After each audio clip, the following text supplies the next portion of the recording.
What makes a person unforgettable? Is it their contributions to art, science, or perhaps their sheer ability to defy the boundaries of their time?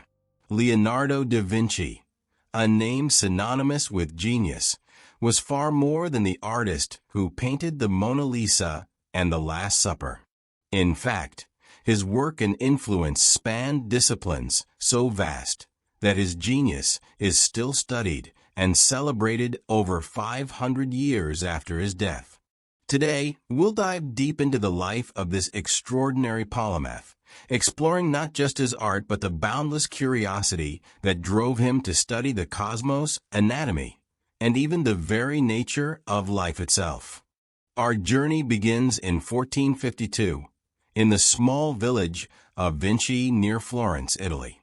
Born on April 15th at 10:30 p.m., Leonardo was the illegitimate son of a wealthy notary, Ser Piero, and a 14-year-old peasant girl, Caterina. Without a formal surname, Da Vinci simply meant of Vinci, tying him to his humble beginnings. As a boy, Leonardo's formal education was limited.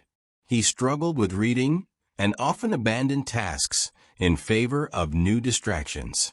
Yet, his family recognized his insatiable curiosity and encouraged it.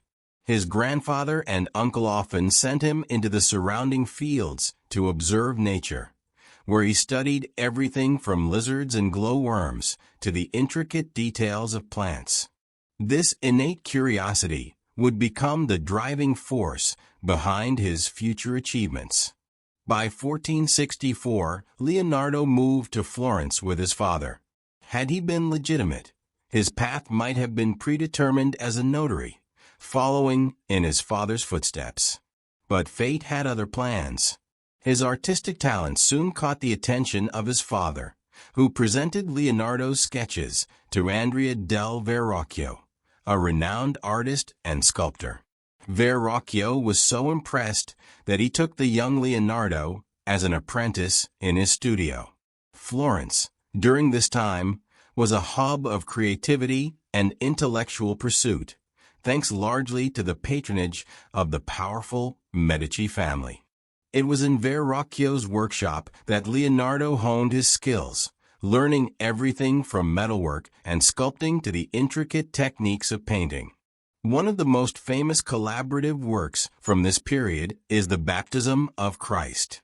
While Verrocchio painted the majority, Leonardo's angel, painted on the left, stands out with a realism and technique far ahead of its time. By the age of 20, Leonardo began creating works independently. His early solo masterpiece, The Annunciation, completed in 1475, showcases the meticulous detail that would become his trademark. But Leonardo's ambitions extended far beyond the canvas. In 1480, he began keeping detailed notebooks, which would eventually encompass over 13,000 pages of observations, inventions, and sketches. Written in his distinctive mirror script, likely to prevent smudging as a left-hander, these notebooks reveal a mind constantly at work, exploring anatomy, geology, engineering, and more.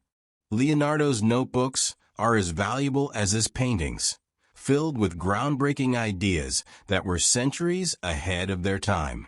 For instance, his anatomical studies were so precise that they are still referenced by modern scientists.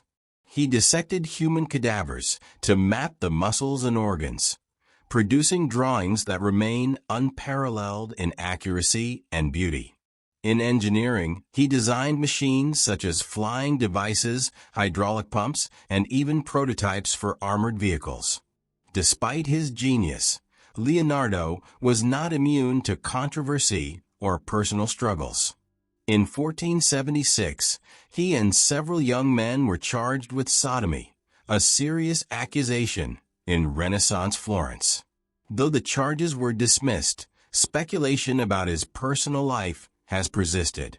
Many historians believe Leonardo was gay, pointing to his close relationships with male assistants and his lack of romantic involvement with women. Leonardo's career took a pivotal turn in 1482 when he wrote a peculiar letter to Ludovico Sforza, the Duke of Milan. Rather than emphasize his artistic skills, he pitched himself as an engineer and military designer, detailing ideas for bridges, cannons, and war machines. Intriguingly, it was only at the end of this letter that he mentioned his abilities as a painter and sculptor. This unconventional approach worked, and Leonardo spent nearly 2 decades in Milan, creating some of his most iconic works and contributing to architectural and scientific projects. Yet, Leonardo often left projects unfinished, a trait that frustrated his patrons but seemed intrinsic to his restless mind. One of his greatest masterpieces, The Last Supper, painted in Milan, remains a symbol of his brilliance despite its fragile condition due to experimental techniques he used. Leonardo's later years were no less fascinating. He continued to work on art, science, and engineering projects, moving between Florence, Milan, and Rome. In his final years, he was invited to France by King Francis I, who admired his genius. Leonardo spent his remaining days at the Château du Clos-Luz, where he died in 1519. Leonardo da Vinci's legacy is unparalleled. He bridged art and science, showing the world that creativity and logic are not opposing forces, but complementary tools for understanding the universe. His insatiable curiosity and willingness to explore uncharted territories have left a mark that resonates to this day. With that said, thanks for watching, and until next time.